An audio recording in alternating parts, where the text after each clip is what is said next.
तो hello guys, welcome back to our channel. आज हम बात करने वाले हैं बेसिक मैथमेटिक्स। ठीक है, ये बेसिक मैथमेटिक्स आपका मैथ्स वाले सब्जेक्ट का नहीं है, ये हमारे फिजिक्स का है। ओके, फिजिक्स का हैशटैग वन है। बेसिक मैथमेटिक्स हमारे मैथ में भी कंटिन्यूड है, लेकिन ये फिजिक्स का अलग मैथमेटिक्स होता है। क्यों? क्योंकि फिजिक्स में जो बेसिक फिजिक्स में भी मैथ्स का यूज आता है। ठीक है, अगर आप एनसीईआरटी बुक अच्छा से पढ़ते हो तो उसमें भी आपको डीपली थ्रू लिखा हुआ है क्या, कि maths is the queen of physics. हम बोल सकते हैं क्या, मैथ्स क्या है, फिजिक्स का क्वीन है, और फिजिक्स खुद क्या है, किंग है।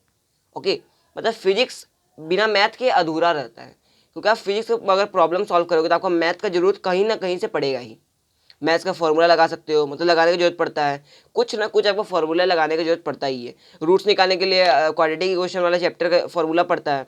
ठीक है, और ये अलजेब्रा के फॉर्मूलाज का जरूरत पड़ता है, बाइनोमियल थ्योरम का जरूरत पड़ेगा, विभिन्न तरह के ग्राफ्स के बारे में हम जानेंगे। ठीक है, तो एक तजुर्बे से हम बोल सकते हैं कि फिजिक्स क्या है, बेसिक मैथ्स के क्या क्या है, एक तालमेल बैठा रहता है। तो फिजिक्स शुरू करने से पहले हमको मैथ्स की जानकारी हल्की फुल्की होनी चाहिए। मैं पूरे डीपली थ्रू मैथ्स में नहीं जाऊंगा, लेकिन फिजिक्स का जो झलक होता है, फिजिक्स के लिए जितना जरूरी है उतना मैं पढ़ा के जाऊंगा। ओके, तो चलो शुरू करते हैं। तो बेसिक मैथ्स क्या है, आप यहाँ मत समझना कि इसमें मैथ्स के बारे में डिस्कस करेंगे। मैथ्स वाला पार्ट अलग है, बेसिक मैथमेटिक्स में मैथ्स वाले सब्जेक्ट में पढ़ाया हूँ, उसको आप अलग देखना, ये अलग है। और दोनों को कंपेयर करना, दोनों में डिफरेंस क्या है। ठीक है, तब आपके मुझे बोलना। ओके, तो चलो स्टार्ट करते हैं। तो बेसिक मैथमेटिक्स, तो ये हैशटैग वन है, हमारा लेक्चर नंबर वन है। शुरू करते हैं। तो देखो कुछ में एल्जेब्रिक फार्मूलाज दिए हैं, तो इतने आपको लगभग याद करने हैं, और एक दो है वो तो मतलब लिमिटलेस है, मतलब वो लिमिट पे है, उसको आप याद कर भी सकते हैं, नहीं भी, लेकिन इतना जरूरी है। क्या है? ए प्लस बी का होल स्क्वायर का फॉर्मूला क्या होता है? A square plus B square plus two A B. A minus B का whole square, A square plus B square minus two A B. A plus B plus C का whole square, A square plus B square plus C square plus two A B plus two B C plus two C है। Okay, A plus B into A minus B का, A square minus B square. A plus B का whole cube बराबर A cube plus B cube plus three A square B plus three A B square. याद रहेगा। A minus B का whole cube बराबर A cube minus B cube minus three A square B plus three A B square. एक और formula होता है जो important तो है लेकिन उतना यूज तो होता नहीं है, तभी मैं लिखा देता हूँ। क्या होता है? A square plus B square का फॉर्मूला क्या होता है, ये मुझे बताओ। पता है? देखो क्या होता है। तो A square plus B square कोई पूछे तो आप लिखना है ए प्लस बी का whole square minus two A B. ठीक है, ये फॉर्मूला होता है किसका? इसका। याद रहेगा, ये भी आप याद ही कर लो, इंपॉर्टेंट है। अभी तो यूज़ नहीं आएगा, लेकिन जब आप बाद में पढ़ोगे, फिजिक्स में इसका यूज ज़्यादा नहीं है, इसका यूज ज़्यादातर मैथ्स में, इसलिए मैं बोला कि एक्सेप्शन में पढ़ना है। ठीक है, फिजिक्स में इसका ज़्यादातर यूज़ नहीं है।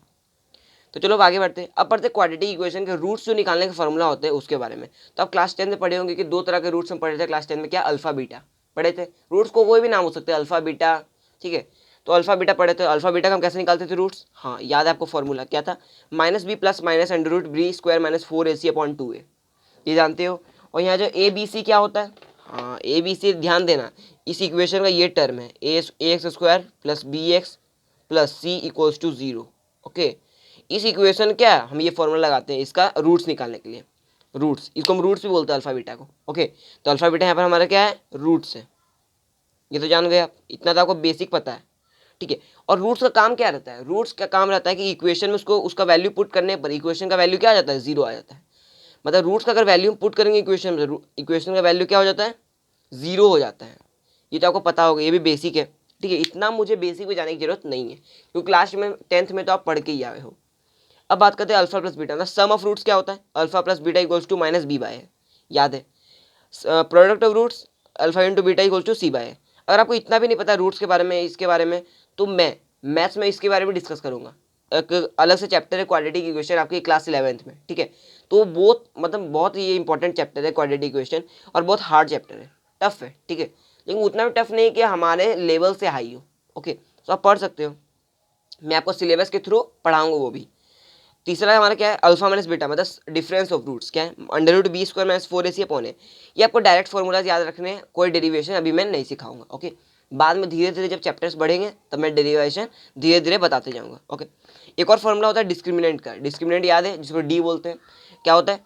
B square minus four A सी। तो यहाँ B square minus four A सी, यहाँ डी भी हम लिख सकते हैं। ओके, तो चलो अब बात करते हैं बाइनोमियल थ्योरम के बारे में। बाइनोमियल थ्योरम भी एक अलग सा टॉपिक है, लेकिन उसको हम थोड़ा सा झलक देख लेते हैं। क्या होता है बाइनोमियल थ्योरम का? एक फॉर्मूला होता है। क्या होता है? वन प्लस एक्स पे पावर होल एन। इसका फॉर्मूला कब तोड़ेंगे तो क्या आएगा? इसको एक्सपेंड फॉर्म क्या आएगा? One plus N X, power नीचे आगे मल्टीप्लाई हो जाता है एक्स के साथ, 1 + n x + n into n - 1 x² / 2 iota. इसको आयोटा बोलते हैं, मैं पढ़ा चुका आपको बेसिक मैथमेटिक्स में। ओके, नहीं देखी हो तो मेरे जाके लेक्चर्स देखो। Plus n into n - 1 n - 2 x³ / 3 iota. ऐसे चलते जाएगा, यहाँ n - 1 n - 2 हो रहा है, फिर n - 3 होगा, x⁴ होगा या 4 होगा, ठीक है, ऐसे ही अनंत तक जाएगा, ठीक है।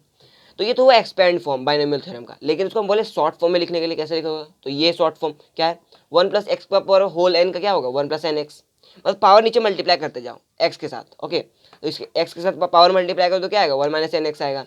-n को x के साथ मल्टीप्लाई करो तो 1 - nx आएगा। -n को -x के साथ मल्टीप्लाई करो तो 1 + nx आ जाएगा, ठीक है। तो ये शॉर्ट फॉर्म हुआ और ये हुआ आपका एक्सपेंड फॉर्म, ठीक है। तो इसके बेस पे चलो कुछ क्वेश्चंस कर लेते हैं। देखो 2 क्वेश्चन है, मैं इसको इरेज करता हूँ। ओके, ये फॉर्मूला भी नोट कर लेना, a² + b² का, इंपॉर्टेंट है ये भी। तो चलो, कैलकुलेट 1001 पे पावर 1/3, इसको कैलकुलेट करना है। अगर आप सिंपल मेथड से जाओगे ना तो इसको कैलकुलेट करने में आपका पसीना छूट जाएगा। ओके, जो सीरियस बात है वो मैं बता रहा हूँ। लेकिन अगर बाइनोमियल थ्योरम से जाओगे, या एक और फॉर्मूला होता है बाइनोमियल थ्योरम से जाओगे, तो आपका बहुत आसान हो जाएगा काम। क्या कि चलो देखते हैं, हमको सॉल्व करना है 1001। ओके, ये स्टैंडर्ड क्वेश्चन है इसलिए मैं करा देता हूँ, वरना ऐसे एग्जाम में तो क्वेश्चन आते नहीं है। ओके, क्योंकि ये तो लॉजिक मतलब ये सब एप्टीट्यूड क्वेश्चन है, ठीक है। तो चलो ये आ गया 1001 है ना, तो 1001 को हम एक तो और तरह से लिख सकते हैं। क्या लिख सकते हैं बताओ, हम लिख सकते हैं 1000 इंटू 1 + 1/1000, ऐसे इसके पावर 1/3 मल्टीप्लाई करके देखो। और इसको सॉल्व करोगे तो क्या आएगा 1001 + 1000 कट जाएगा तो यही आ जाएगा, ठीक है। तो ऐसे भी हम लिख सकते हैं इसको। ओके, इसको फर्दर अगर हम सॉल्व करेंगे तो ये 10 पे पावर 3 है इधर बाहर वाला, और 1 + 1/1000 पे पावर 1/3। ओके, तो चलो यहाँ तक समझ में आ रहा है। अगर 2 टर्म मल्टीप्लाई में होते पावर क्या होता है, ऐड होता है, ये तो पता है भैया, पता तो है ना। तो चलो ये तो खुशी की बात मुझे पता चली। तो अब क्या करें बताओ, क्या करें। तो ये एक चीज़ बताना है, इसको करने से पहले हम क्या करते हैं, पहले इसको बता देते हैं आपको, नहीं तो आप कंफ्यूज हो जाओगे। क्या बताना है कि ये जो पावर 1/3 है, ये किसका पावर है भैया, सब का पावर है, होल पावर है। क्योंकि इसको तुम तोड़े 1001 को, तो सबका ना पावर होगा 1/3। ये तो बात समझ में आ गई ना, 1/3 सबका पावर है, सबका। तो सबका हमको इसको पावर हटाना है, तो क्या करेंगे 10/3, 10 पे पावर 3 इसको लिख सकते हैं। तो 3 से 3 कट जाएगा तो ये बाहर आ जाएगा, तो ओनली पावर किसका बचेगा अब, इसका 1/3 पावर बचेगा। ओके, ये क्या है, जेल से मुक्त हो गया आपका 1000, और किस में तब्दील हो गया वो 10 में, ठीक है। ये हमारा सॉल्व करने का आया। अब इसको सॉल्व कर लो, 10 बाहर है, इसमें बाइनोमियल थ्योरम लगाओ, 1 + x पे पावर n है, तो 1 + x पे पावर n क्या होता है 1 + nx होता है, आगे कुछ के नीचे मल्टीप्लाई हो जाएगा, तो 1/3000 हो जाएगा नीचे आके। अब इसको सॉल्व करते हैं तो कितना आएगा 3001, तो 3001 अपॉन कितना आ रहा है 300 आ रहा है ना। और इसको अगर सॉल्व करोगे तो 10 पॉइंट कुछ आएगा। ओके, 10 पॉइंट कुछ आएगा तो वो कॉपी कर लेना, ये आपका आंसर आ जाएगा। आपको व्यू तो दिख रहा होगा, मैं एक बार चेक कर लेता हूँ। व्यू लगता है मुझे नहीं दिख रहा है, चलो अब तो व्यू दिख रहा होगा। ओके, चलो तो ये आपका आ गया 3001 अपॉन 300, ठीक है। अगर इसको एक्सपेंड फॉर्म में लिखोगे तो ये भी सही होगा, एक्सपेंड फॉर्म में लिख सकते हो, ठीक है। अब देखो ये समझ में आ गया कैलकुलेट करने के लिए कैसे हम करते हैं ये बाइनोमियल थ्योरम से। अब एक और एक्सपेंड फार्मूला, ठीक है। एक्सपेंड करने का कौन सा फार्मूला लगाओगे भैया, ये एक्सपेंड वाला। ये तो शॉर्ट फॉर्म में हमको कैलकुलेट करना था, कैलकुलेट करने बोले तो ये फार्मूला लगाना, एक्सपेंड करने बोले तो वो फार्मूला लगा सकते हो। एक्सपेंड करना है सिंपली फार्मूला लगा दो, बस आ जाएगा आंसर। तो क्या होता है फार्मूला 1 + nx, nx ये हो जाएगा plus n into n - 1, n क्या है -3 है ना, यही रहना है। तो 1 + nx plus n into n - 1 x² upon 2 iota, ये है प्लस n इंटू n - 1, तो n इंटू n - 1 n - 2 कितना होगा 5 x³ अपॉन 3 आयोटा, ये है। तो इसको सॉल्व करो, आयोटा मतलब जानते ही हो, मैं आपको बता चुका हूँ। मैं इसको इरेज कर देता हूँ, इस साइड वाला सॉल्यूशन नोट कर लेना आप पहले।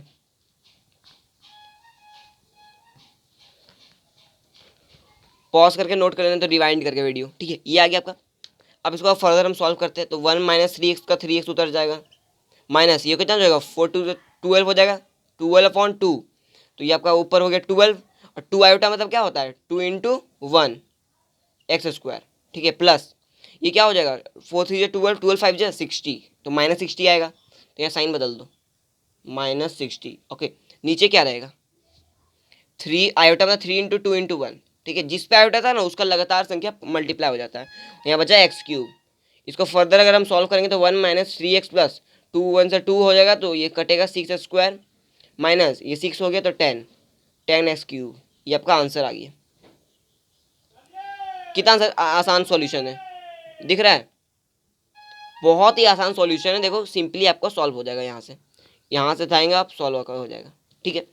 तो कॉपी करो इस चीज़ को, हम आगे बढ़ते हैं। तो चलो फ्रेंड्स आगे बढ़ के हम और कुछ क्वेश्चन सॉल्व करते हैं, ठीक है। तो बाइनोमियल थ्योरम पे बेस्ड कुछ क्वेश्चन है, चलो सॉल्व करते हैं। तो पहला क्वेश्चन क्या है, प्रूव वाला है।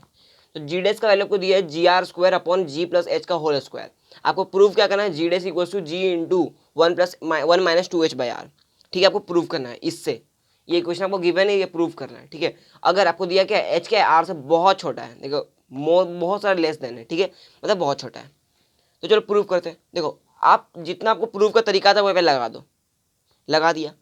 तो लगाने के बाद अगर आपका आंसर मतलब मेथड सही नहीं लग रहा है तो आप जाओ बाइनोमियल थ्योरम पे, ठीक है, या डायरेक्ट बाइनोमियल थ्योरम लगा दो। अगर आपको इस तरह का क्वेश्चन, ये तो रटना चाहिए आपको क्वेश्चन, ये आपको क्वेश्चन समझ में नहीं आएगा अगर आपको एग्जाम में दे देगा तो, ठीक है। अगर एग्जाम में आपको क्वेश्चन मिल गया, बोर्ड्स में मिले या JEE नीट में मिले, वो मुझसे मतलब नहीं है, लेकिन अगर एग्जाम में ये क्वेश्चन मिल गया तो आपको समझ में नहीं आएगा कि क्वेश्चन बाइनोमियल थ्योरम का ही है, ओके। तो आपका अपने हमेशा दिमाग में रहना चाहिए इस क्वेश्चन के बारे में या ऐसे तरह के क्वेश्चन के बारे में, ठीक है। चलो शुरू करते हैं। तो जी डेस, तो GR² अपन G प्लस H का होल स्क्वायर दिया है, ठीक है। तो उतार लेते पहले, हम कॉपी कर लेते, GR² upon G plus H का होल स्क्वायर। अब क्या करें बताओ जी, आपको मैं एक चीज़ बताता हूँ, इसी क्वेश्चन में एक और तरह से हम कैसे लिख सकते हैं, बताओ मुझे पहले आप सोच के बताना। इस इक्वेशन को एक और तरह से हम लिख सकते हैं क्या, देखो ऐसा भी लिख सकते हैं ना भैया, जी dash equals to ji common आ जाएगा आपका, तो आ जाएगा R² अपॉन क्या आ जाएगा 1 + H का होल स्क्वायर आ जाएगा ना, ये R+H का होल स्क्वायर, सॉरी, ये आ जाएगा R+H का होल स्क्वायर आ जाएगा, ठीक है। तो ये आ गया हमारा।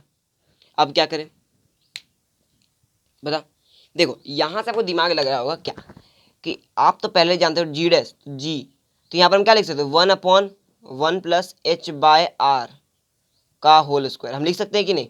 अब सॉल्व करके देख लो, वही आ जाएगा, आएगा कि नहीं भैया, वही आएगा, ठीक है। तो ये आपको दिमाग लगाना आना चाहिए, ओके।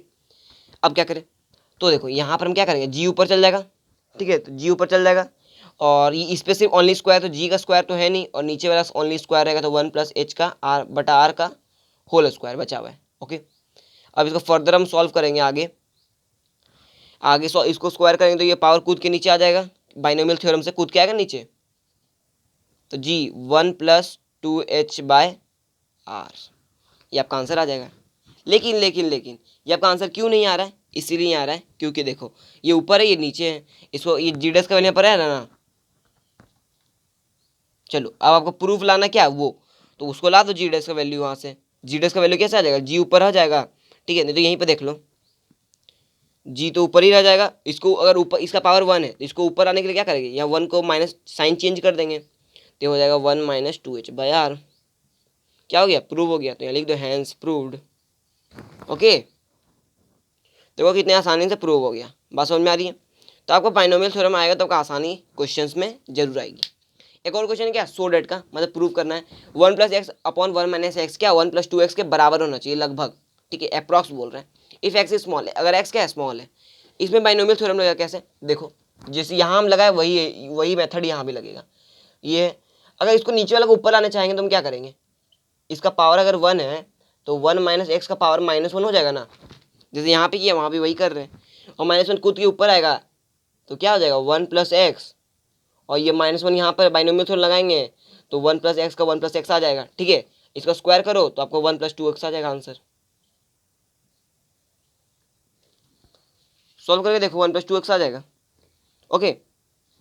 1 + 2X तो नहीं आएगा, लेकिन क्या आएगा 1 + 2X + X² भी आता है, ओके। यहाँ पर क्या आता है X², लेकिन X² को हम क्या कर देते हैं, नेगलेक्ट कर देते हैं, काट देते हैं, क्यों, क्योंकि आपको दिया हुआ है एक्स क्या है, बहुत स्मॉल है, वेरी स्मॉल, तो 1 + 2x आपका क्या हो जाएगा, प्रूव हो जाएगा। बात समझ में आ रही है।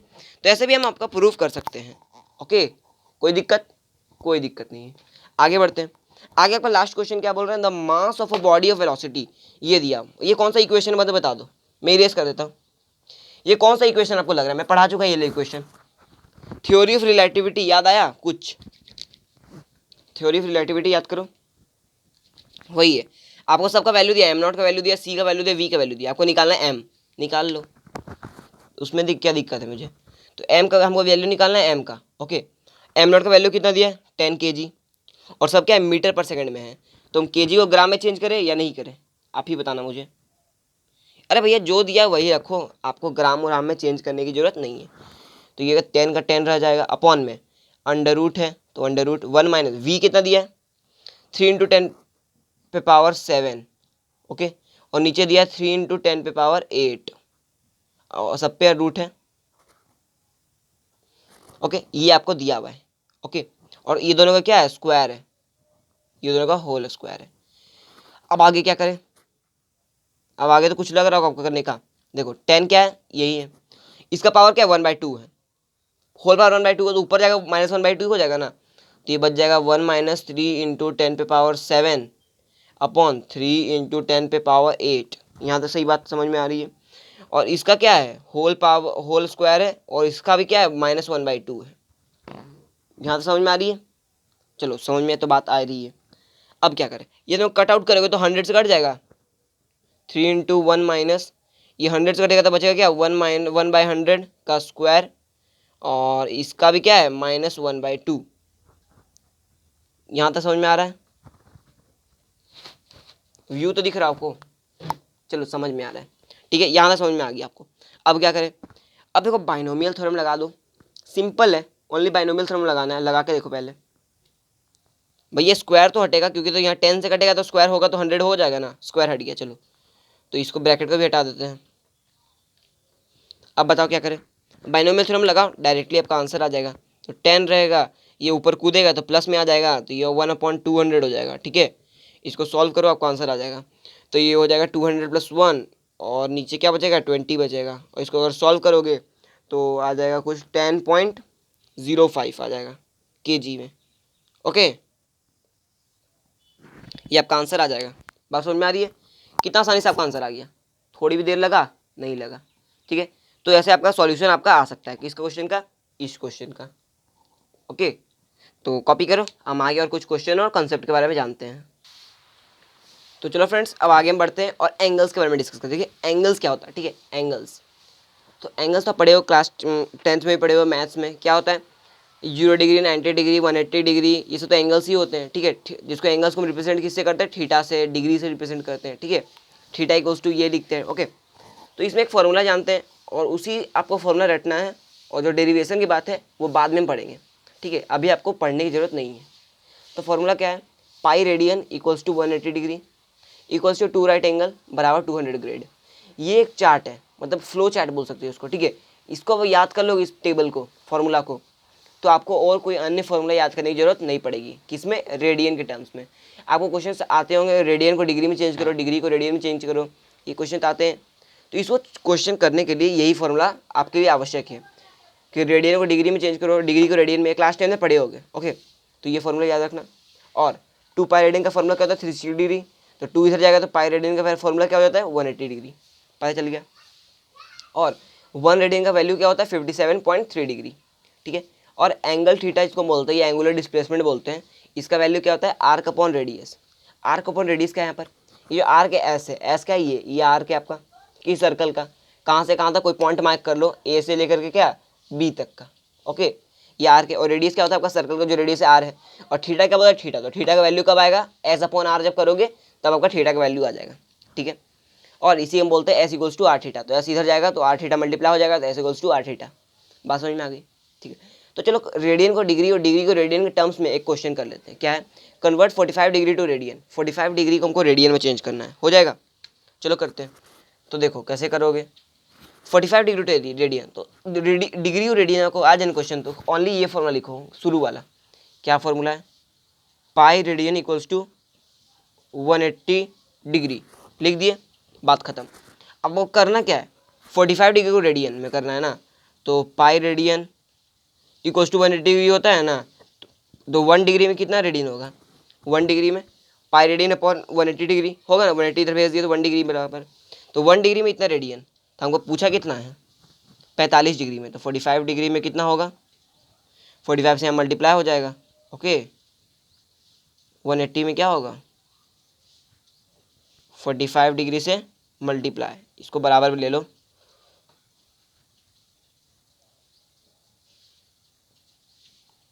ठीक है। तो मल्टीप्लाई करके बताओ कितना आंसर आ रहा है, 45 से कितना बार में कटेगा, ये 3 बार में कट जाएगा, तो आंसर आपका आ जाएगा पाई/3 रेडियन, ओके ये आपका आंसर आ जाएगा। बात समझ में आ रही है, देखो सिंपल से आपका आंसर आ गया इसका, ओके। ये सेकंड क्वेश्चन सॉल्व करो अब आप, पाई/4 आ रहा है कि पाई/3, 4 आएगा, सॉरी 4 बार में कटेगा, ओके। चलो ये क्वेश्चन का पाई/6 रेडियन को डिग्री में चेंज करना है, पाई/6 को डिग्री में चेंज करना है, तो कर लो, उसमें क्या है, तो आंसर आपका पाई/4 आया, लिख लो यहाँ पर कोने में, pi radian is the correct answer.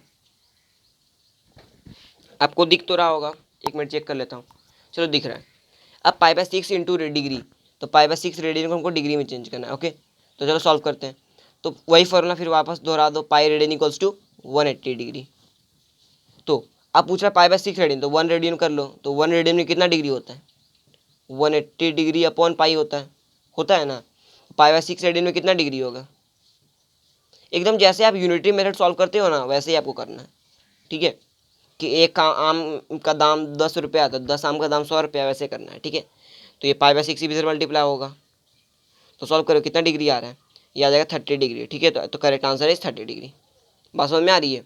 तो इतना आसान क्वेश्चन होते हैं ना कि आपको बता नहीं सकता, ये सब आपको जेई में सवाल नहीं आएंगे, ये मैं आपको जो बेसिक मैथमेटिक्स है ये सिर्फ आपका बेस स्ट्रॉन्ग करने के लिए, एक भी जेई का सवाल मैं आपको नहीं दूंगा, ठीक है। अब बात करते हैं, देखो ये आपका जो चार्ट है ये आपको याद होना चाहिए, क्या है, पॉजिटिव वाला चार्ट है, ये आप ट्रिग्नोमेट्री में पढ़े होगे, अगर नहीं पढ़े हो तो क्लास 11th में पढ़ने जा रहे हो, ओके। ये क्लास 11th में आप पढ़ोगे, क्या है ये तो जानते ही हो ना आप, ये आपका क्या है, फर्स्ट कोऑर्डिनेट है, ये आपका क्या है, सेकंड कोऑर्डिनेट है, ये थर्ड कोऑर्डिनेट, और ये फोर्थ कोऑर्डिनेट। इतना तो भैया जानते हो ना। चलो तो first coordinate, second coordinate, third coordinate, fourth coordinate, ये आपका क्या है, एक है चार्ट है, या इसको ये तो कार्टेशियन प्लेन होता है, ठीक है।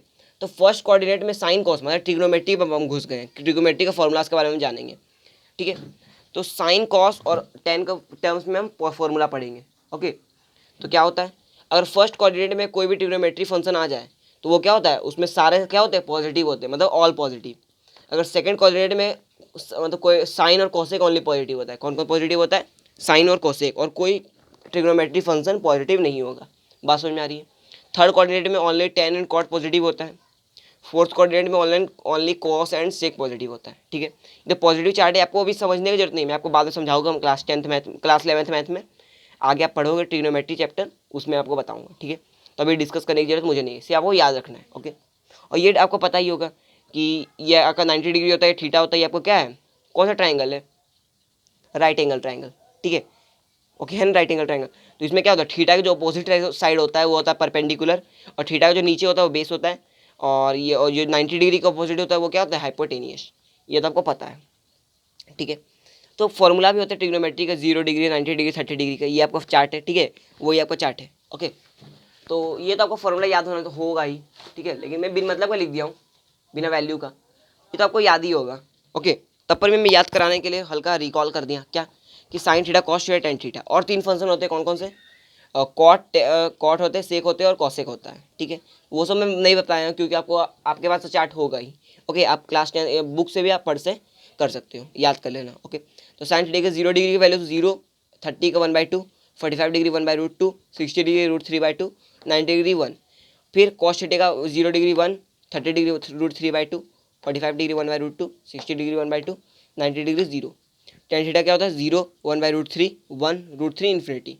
ये तो आपको पता है। याद करने का ट्रिक क्या है भैया, साइन थीटा कॉस थीटा का, देखो ये पहला याद, साइन थीटा याद कर लो, और साइन थीटा का सिर्फ उल्टा क्या है, कॉस थीटा है।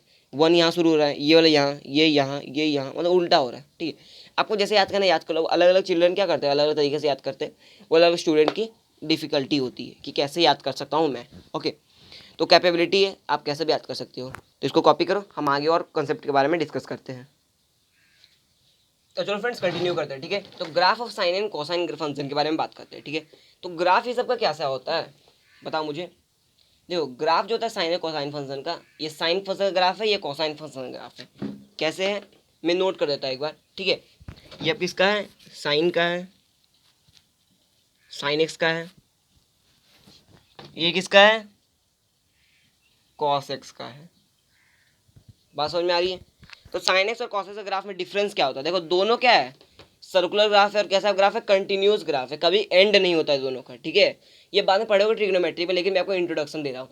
आप घबराना मत अभी, क्योंकि आप मैं आपको पूरा नॉलेज दूंगा। ये कोर्स खत्म होने के बाद आपको पूरा नॉलेज होगा, आप पूरा प्रॉपर तरीके से IIT के लिए तैयार होगे। ओके, अभी मैं मतलब कंफ्यूज नहीं होना कि ये कम पढ़ा रहे ज़्यादा पढ़ा रहे, मतलब ये कंफ्यूज नहीं होना, ठीक है। क्योंकि शुरू में आपको लगता है, क्योंकि जो फिजिक्स और मैथ में चैप्टर्स हैं वो हल्के मिले जुले हैं। इसमें वेक्टर्स पढ़ने का, उसमें वेक्टर्स पढ़ने का होता है, सर्कल उसमें पढ़ने का, इसमें भी हल्का फुल्का सर्कल के बारे में हम डिस्कस करेंगे, ठीक है। तो देखो ट्रिग्नोमेट्री भी हल्का फुल्का डिस्कस करते हैं।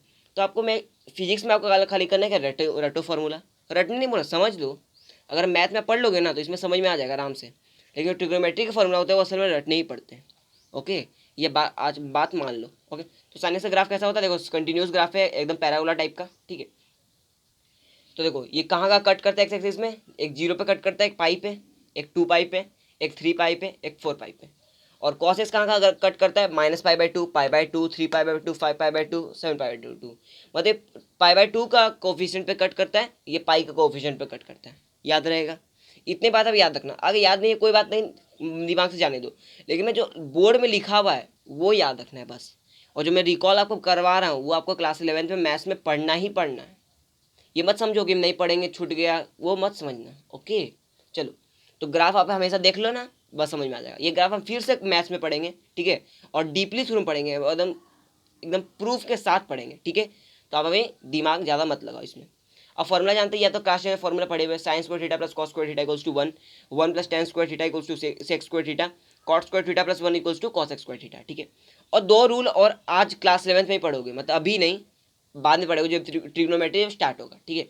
अभी ट्रिग्नोमेट्री स्टार्ट होने में 1 मंथ टाइम है, क्योंकि अभी बहुत टाइम है, सेट्स पढ़ना है हमें, फंक्शंस पढ़ना है। रिलेशन फंक्शन पढ़ने में कम से कम 20 या 25 डेज लग जाएंगे, क्योंकि मैं रिलेशन फंक्शन ऐसा पढ़ाऊंगा कि 12th का सिलेबस भी साथ में कवर हो जाए, ठीक है, क्योंकि मैं दोबारा पढ़ाने वाला नहीं हूँ। ओके, मैं रिलेशन फंक्शन ऐसा पढ़ाने वाला हूँ। ओके, तो जब रिलेशन एंड फंक्शन स्टार्ट होगा तो अपने सभी फ्रेंड्स को इन्वाइट कर देना, शेयर कर देना हमारे वीडियो लेक्चर्स को। तब नहीं तो अभी से शेयर करना शुरू कर दो, क्योंकि बेसिक मैथमेटिक्स अगर ज्ञान नहीं होगा तो रिलेशन फंक्शन जाते जाते तो ठुकरा जाओगे। ओके, तो और ये दावा कर सकता हूँ कि रिलेशन एंड फंक्शन पढ़ने के बाद आपसे एक क्वेश्चन नहीं छूटेगा, ठीक है। तो चलो, एडिशन सब्ट्रैक्शन का रूल क्या है, ये साइन a प्लस बी का rule, sine A cos B plus cos A sine B. अब cos A B plus B का rule, cos A cos B minus sine A sine B. अब रटो बस, ये रटने का है, मैं भी कुछ दिमाग नहीं लगाऊँ कैसे डिराइव हुआ, क्या है। आप अभी मत मेरे से कुछ मत पूछो, सिर्फ जो लिखा हुआ है वो रटो बस, और लिखते जाना नोट्स में। 10a प्लस बी बराबर 10a plus 10b by 1 minus 10a 10b। अब मल्टीपल रूल एक होता है, क्या होता है, साइन 2a का फॉर्मूला 2 साइन ए कॉस है, कॉस 2a बराबर कॉस स्क्वायर है माइनस साइन स्क्वायर है। या इसको एक और फॉर्मूला होता है 1 माइनस 2 साइन स्क्वायर है, या इसी को और एक और बोल सकते हैं 2 कॉस स्क्वायर है माइनस 1। 10 2a का फॉर्मूला होता है 2 10a बाई 1 माइनस 10 स्क्वायर है, ठीक है। और ये एक और चार्ट है, क्या है, first second third fourth, 4 coordinate, ये कोऑर्डिनेट है, ठीक है। तो क्या क्या होते हैं, क्वाड्रेंट, सॉरी कोऑर्डिनेट मत बोलना, क्वाड्रेंट बोलना। तो ये पहला क्वाड्रेंट में होता है 90 माइनस थीटा, दूसरा में 90 प्लस थीटा और 180 माइनस थीटा, चौथा में 180 प्लस थीटा, पांचवा में माइनस थीटा, ठीक है। और एक और चार्ट में ऐसा लिखाया था पिछले स्लाइड में, क्या बताया था, यहाँ होता है ऑल पॉजिटिव, यहाँ साइन एंड कॉसेक पॉजिटिव, यहाँ टेन एंड कॉट पॉजिटिव, यहाँ कॉस एंड सेक पॉजिटिव, ठीक है, ये बताया था। और ये अभी आपको याद होगा क्या, कंजुगेट एंगल्स, कंजुगेट एंगल्स याद है, ये फिर आप पढ़ोगे मैथ्स में, मैं बोल रहा हूँ ना, रिपीट करते करते मैं आपको बता रहा हूँ कि क्लास 11 में फिर आप पढ़ने वाले हो। ओके, अब यहाँ पर दिमाग ज़्यादा मत लगाना, क्योंकि मैथ्स का टर्म है, तो फिजिक्स में मैं आपको पढ़ाना ही नहीं चाहता था, लेकिन मैं ज़बरदस्ती आपको पढ़ा रहा हूँ। क्यों, क्योंकि आपको इसका एक व्यू होना चाहिए, क्योंकि बाद में फिजिक्स में यूज़ होता है। अगर मैथ्स का सिलेबस थोड़ा स्लो चल गया तो फिजिक्स में आप तो गड़बड़ा जाओगे, इसलिए मैं आपको बता दिया, ठीक है। साइन 90 माइनस थीटा का फॉर्मूला क्या होता है, cos theta, cos 90 minus theta बराबर sine theta, 10 90 minus theta cot theta, मतलब उल्टा चलता रहता है। कैसे चलता है, क्यों चलता है, वो भी बाद में डिस्कस करेंगे, अभी कॉपी करो, हम और आगे बढ़ते हैं, ठीक है। तो चलो फ्रेंड्स वहीं से कंटिन्यू करते हैं और कुछ क्वेश्चंस करते हैं, ठीक है। तो पहला क्वेश्चन क्या है, find the value of sine 15 degree. तो हम साइन ए प्लस बी वाला फॉर्मूला पढ़े थे, क्या फॉर्मूला था भैया बता दो, उसी के बेस्ड है। Sine A plus B, A plus minus B का फॉर्मूला था ना, sine A cos B plus minus cos A sine B, ये पढ़े थे, ठीक है। तो साइन 15 डिग्री का वैल्यू कैसे निकालें, क्योंकि साइन 15 डिग्री का वैल्यू तो हम चार्ट में पढ़े थे क्लास 10th में। 30 से हमारा शुरू था, 0 30 डायरेक्ट आता था, फिर 45 फिर 60, तो कैसे निकालें। देखो कैलकुलेट करने के लिए क्या करते हैं, इस ए और बी का क्या वैल्यू पुट करे कि साइन 15 डिग्री आ जाए, ये हमको सोचना पड़ेगा। तो देखो सोचते हैं, मैं आपको सोच चुका हूँ, क्या साइन में यहाँ 60 डिग्री माइनस 45 डिग्री पुट करेंगे तो 50 डिग्री आएगा ना, आएगा कि नहीं। और ये फॉर्मूला कौन सा है बताओ, साइन ए माइनस बी का फॉर्मूला है, ठीक है। तो यहाँ लिखा हुआ ए प्लस माइनस, मतलब ए माइनस यहाँ पर रहेगा, जो नीचे माइनस है तो यहाँ पे फॉर्मूला में नीचे ही आएगा, मतलब साइन ए माइनस बी करेंगे तो यही आएगा, ये आएगा formula, sign A cos B minus cos A sine B. तो लगा दो क्या आएगा, साइन ए कॉस बी, ठीक है।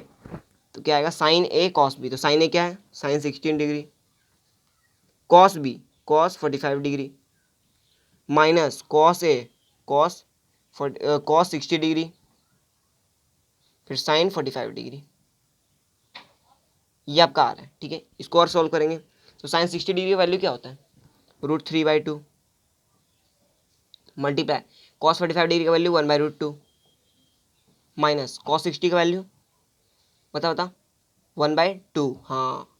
साइन 45 का डिग्री का वैल्यू 1/√2, इसको फर्दर और सॉल्व करेंगे तो √3/2√2 माइनस 1 माइनस 2√2 1/2√2 सॉरी, इसको और सॉल्व करेंगे तो आपका आंसर आएगा √3 minus 1/2√2 is the correct answer. ये आपका आंसर आ जाएगा, बात समझ में आ रही है। देखो सिंपली आप क्या कर दिए, सॉल्व कर दिए। सिर्फ आपका फॉर्मूला याद होना चाहिए ये वाला, ठीक है। अगर आपको यहाँ देता क्या 75 डिग्री, कैसे करते, तो हम क्या करते बता, 75 डिग्री में हाँ 45 डिग्री प्लस क्या करते, बताओ 30 डिग्री प्लस करते हैं ना, sine 45 degree plus 30 degree 75 degree आ जाता है, और 45 और 30 का वैल्यू को पता ही है तो निकाल लेते हैं, ठीक है, फॉर्मूला लगा के। तो ऐसे आप फॉर्मूला लगा के सॉल्व क्वेश्चन कर सकते हो। तो अभी भी आपको दिक्कत आ रही है, कोई बात नहीं है, आप नज़रअंदाज कर दो अभी, ठीक है, क्योंकि हमारा स्टार्टिंग चैप्टर है, क्योंकि आप स्टार्ट ही भी करें, आपका स्टार्टअप ही है, ओके। स्टार्टअप में दिक्कत आएगी, और मेनली क्या है, या मैथ्स में आपको पढ़ना है, ठीक है। इसलिए मैं आपको फिजिक्स में क्या कर रहा है, डीपली मैं नहीं पढ़ा रहा हूँ, ओके। मैथ्स में इसको मैं डीपली बुझा के पढ़ाऊँगा, ओके। तो अभी जो समझ में आ रहा है समझो, वरना जाने दो, आप खाली फॉर्मूला याद रखना, ओके। इसका ज़्यादा यूज़ नहीं आपको फिजिक्स में, ओके। अब बात करते हैं साइन एंड कोसाइन रूल के बारे में, ठीक है। साइन एंड कोसाइन रूल क्या होता है, ठीक है। साइन एंड कोसाइन रूल क्या होता है असल में, तो साइन एंड कोसाइन रूल होता है, फिजिक्स में आता है, ओके। तो ये आपका डायग्राम में ABC नाम दिया हुआ है, और यहाँ पर ए अपोजिट साइड में ए साइड है, बी का C, यहाँ स्मॉल b, और एंगल आपको दिया हुआ है, ठीक है। इसका फॉर्मूला क्या होता है, sine alpha upon A equals to sine beta upon B equals to sine gamma upon C, ये क्या है, साइन ए रूल है। और कोसाइन रूल क्या है, C² equals to A² plus B² minus 2AB cos gamma. तो इसको भी आपको याद रखना है, अभी आपको मैं डेरिवेशन नहीं बताने जा रहा हूँ, ये मैं बता दिया हूँ पहले ही, ठीक है। ये मैं आपको पहले ही बता चुका कि मैं डेरिवेशन अभी नहीं बताने जा रहा हूँ, ओके। तो चलो अब क्वेश्चन करते हैं, क्या क्वेश्चन एक और है, find the value of sine inverse 1। अब हम एंट्री करने जा रहे हैं इनवर्स ट्रिग्नोमेट्रिक फंक्शन में, ठीक है। किसमें एंट्री करने जा रहे हैं, इनवर्स ट्रिग्नोमेट्रिक फंक्शन। तो चलो डिस्कस करते हैं, ओके। तो इनवर्स ट्रिग्नोमेट्रिक फंक्शन मतलब क्या होता है, जो आपका साइन 15 डिग्री पूछ रहा है, साइन 15 का वैल्यू क्या आ रहा है, जैसे मैं बताता हूँ, साइन 0 डिग्री का वैल्यू आपका होता है 0, ठीक है। मान लो ये साइन 90 डिग्री का वैल्यू होता है आपका 1, ठीक है। तो अब आपसे पूछेगा साइन इनवर्स 1 का वैल्यू क्या होगा, मतलब 1 को इधर ले आया और 90 को उधर भेज दिया, साइन इनवर्स में आ गया, तो साइन इनवर्स 1 का वैल्यू क्या आता है, 90 डिग्री आएगा। मतलब 1 साइन का टेबल में कितना डिग्री पे आता है, 90 डिग्री पे आता है, वही आपको कैलकुलेट करना है, ठीक है। तो वही पूछा साइन इनवर्स 1, तो 1 साइन का टेबल में कितना देर में आता है, 90 डिग्री में आता है, 90 डिग्री आंसर हो जाएगा, ओके। तो यहाँ पर आप क्या कर दोगे, सॉल्व करने के लिए sine inverse 1 equals to X कर देना।